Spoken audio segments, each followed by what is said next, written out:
Tuskegee.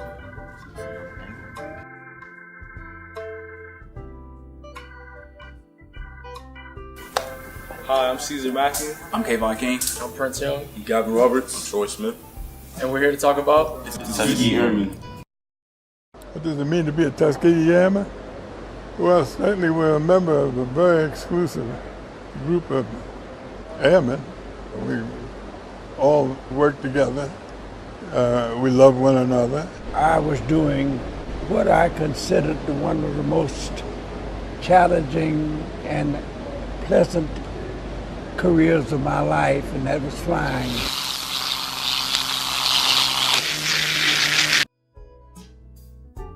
The Tuskegee Airmen were a renowned group of black African American males trained to be fighter pilots during World War II. Tuskegee Airmen were the first African American pilots within the war, and they had to go through a lot of adversity through that time with segregation and everything.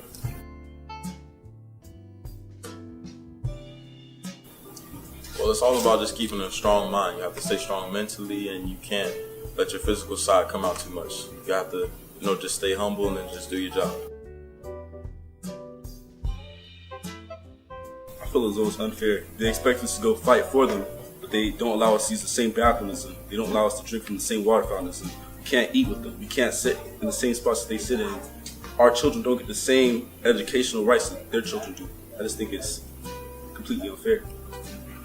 I think it just shows how when people need you, then that's when they want to use you. But when we're at home and just living, no one wants them because our skin color. But as soon as it's war, Yeah, no, I feel you. It's okay. I'll finish it for you.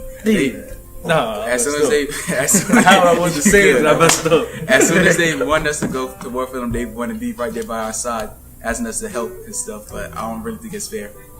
Yeah. I went overseas with the 99th Pursuit Squadron. We were the first black fighter squadron in combat. I flew 77 combat missions.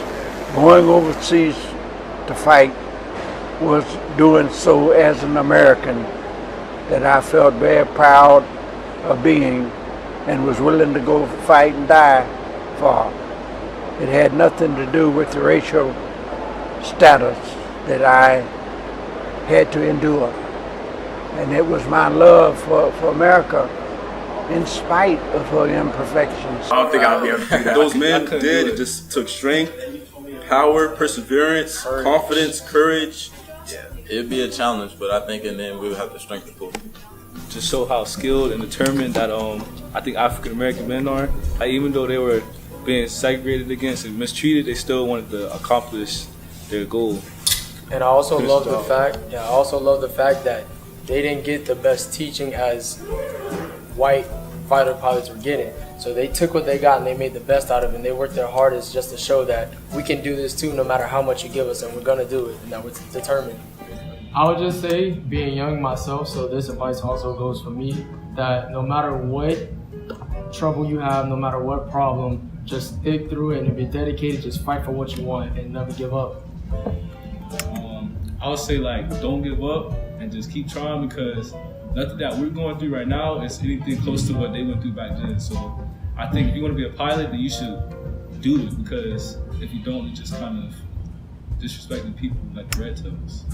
I'll tell them to keep fighting, because all the stuff that people went through for us, they kept fighting for us. Our parents, people before our parents, our whole generation, everybody fought for us. I mean, I know who said this quote, but it's a quote I love. It goes, shoot for the moon, because even if you miss, you'll still land upon the stars. I think that's just goes deeper than the words. Well, if I had to give any advice, I would say just, if you want something, go get it and don't let anything get in your way. And if something does get in your way, just run it over. And also, I have a Bible verse, and it's been my verse since I started knowing about all these things. It's Jeremiah 29:11. It tells how God says He has plans for us, plans to prosper us, and not plans to harm us. So just keep that in mind, that no matter what trouble you go through, God has a plan, and that He's going to be there for us no matter what.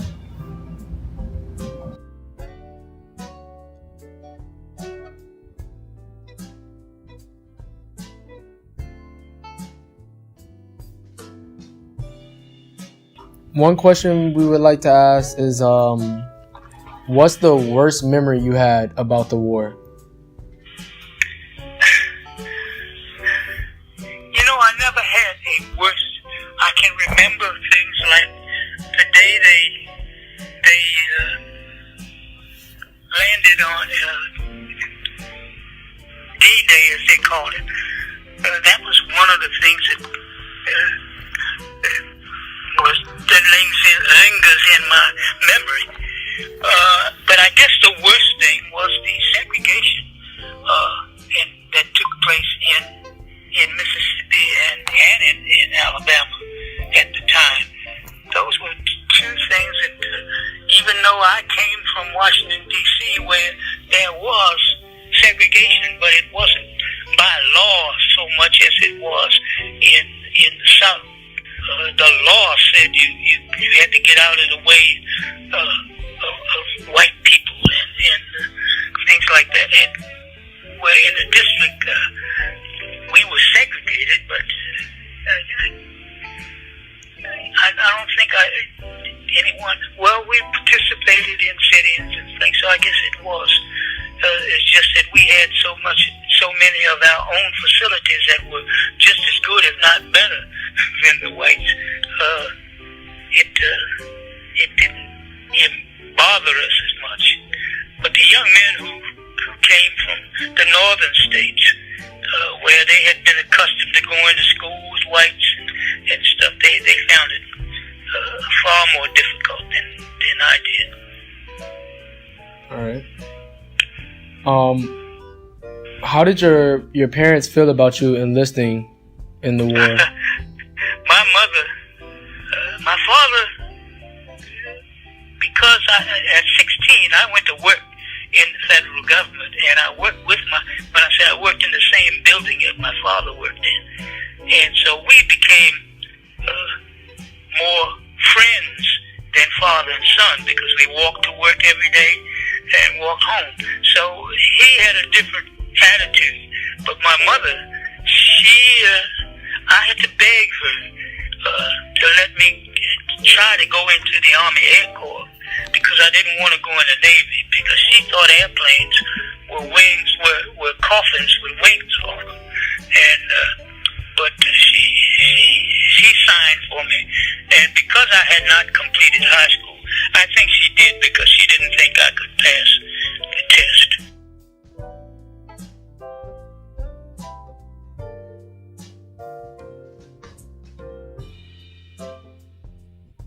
With the first African American military Hey, thank aviator you so much. have a blessed day. Armed forces. You too. During World All right, War II, bye. Black Americans in many U.S. states were still subject to the Jim Crow laws, and the American military was racially segregated, as was much of the federal government. The Tuskegee Airmen were subjected to discrimination, both within and outside the Army. The Jim Crow laws were local and state laws that stated that blacks and white had to be separated, also known as racial segregation.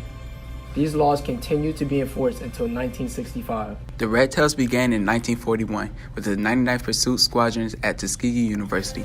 After training at Moulton Field, they left and went to Tuskegee Army Airfield. They were active from 1940 through 1952. Not one bomber was destroyed when the Red Tails were protecting them. They didn't get the best of training as whites because of segregation, but they made the best out of it. 33 Tuskegee Airmen became POWs, prisoners of war, while serving in the United States military. Perfections, thinking we were making history or a part of history, never occurred to us, and we were just doing the best we could.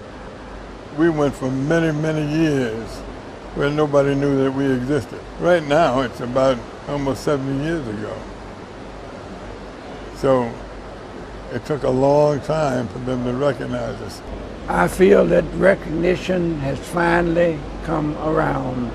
I simply hope that our young men and women of America will look at this experience and the story of these Tuskegee Airmen, and from it make themselves a committee of one so that we can perpetuate the legacy that these airmen have left